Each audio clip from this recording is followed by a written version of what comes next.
What's up, guys? I'm LQ. This is the LQ Review. Thank you so much for joining me here at my YouTube channel. This is where I talk about all the geeky, nerdy stuff that I love to talk about. Movies, video games, comic books, TV shows. If it's geeky, if it's nerdy, I love to talk about it right here, right now. I want to give you guys my thoughts and my review on Phineas and Ferb, Candace Against the Multiverse. Yes, reviewing a Phineas and Ferb movie. And there's a reason for that. You see, I've got kids. And my son, who's a little bit too old for Phineas and Ferb now, I remember we watched the series, the Phineas and Ferb series with him. We watched every single episode several times on Netflix. And then they came out with the Phineas and Ferb movie. What was it? Phineas and Ferb and the Multiverse or something like that. What was it called? I'll look it up for it, just in case somebody doesn't know.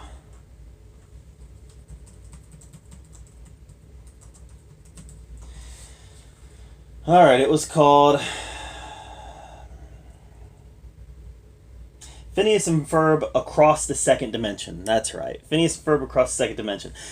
That movie was hilarious. Across the Second Dimension. I mean, it made me a Phineas and Ferb fan. It had to do with alternate realities. You know, if you're not familiar with Phineas and Ferb, you're not going to be familiar with some of these people.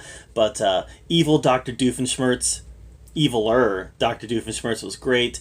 Perry the Platyborg was hilarious. Resistance leader Candace was funny. I mean, Across the Second Dimension was a legitimate, funny, hilarious look at an alternate Phineas and Ferb reality.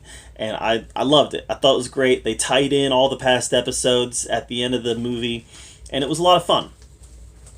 So when I found out that Disney Plus was doing another Phineas and Ferb movie, Candace Against the Universe, I was there. I was like, yeah, let's watch this. Now my son didn't watch it. He's too proud now to watch a movie like that. But me and my wife, we sat down with my 6-year-old daughter and we watched Candace Against the Universe. And what did I think of it?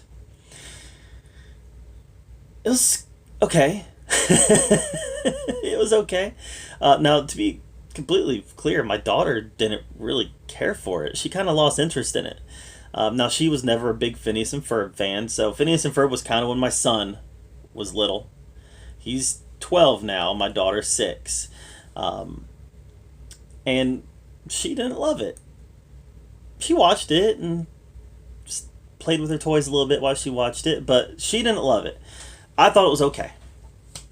It wasn't nearly as good as the first one, across the Second Dimension.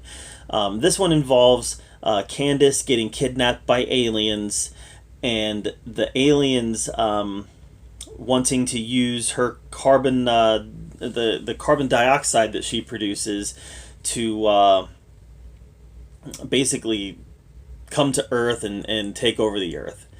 And that's a abbreviated version of it, and then obviously Phineas and Ferb have to go rescue her. Dr. Doofenshmirtz ends up coming along because of course he is, and Perry the Platypus ends up coming along also because of course he does. But it all just felt very episodic. It felt like a good Phineas and Ferb episode, maybe like a two-parter. Like a really good 2-part Phineas and Ferb episode. It did not feel cinematic, did not feel like a movie. That's not to say there wasn't some funny stuff in here. There was a joke about when they do something throughout the movie that makes the aliens explode. I don't want to get too spoiler here, just in case you're really worried about Phineas and Ferb spoilers. But they do something throughout the movie that makes aliens explode, and when the aliens explode, they go, Candace! And I don't know why, I just found that hilarious. Every time an alien exploded and it said Candace's name, I laughed hysterically. But yeah, the whole thing felt very episodic. It felt very familiar. It felt very much like we weren't breaking any new ground with Phineas and Ferb. Even the end. The end kind of brought together a bunch of old Phineas and Ferb gadgets. So it felt very much like a extended episode. And that's not necessarily a bad thing. Like I said, I enjoyed watching it. I thought it was good. It wasn't great. It wasn't hilarious like the first movie was. It was just good.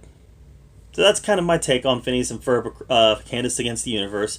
Um, I don't know. The whole alien thing, I feel like that's been overdone as well, especially lately. Maybe it's just me. I just feel like we've seen a lot of alien stuff lately. Maybe it's 2020. Maybe 2020 just has me feeling that way. But yeah, it was okay. And that's about the best I can say about it. It was okay. Had some funny parts. I laughed out loud a couple times, and that's, not a horrible way to spend, 80 minutes. So that's my take on it. I'm going to give Phineas and Ferb, Candace Against the Universe a solid C. A solid C. It wasn't great. It wasn't bad. It was just a very average movie.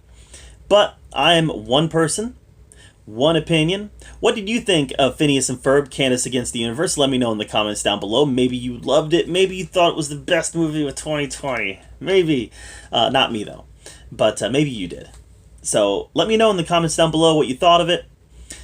Make sure you subscribe to my channel. And as always, thank you so much for joining me right here at the OK Review, where we get to talk about all the geeky, nerdy stuff that we love to talk about. Until next time, we'll see you guys later.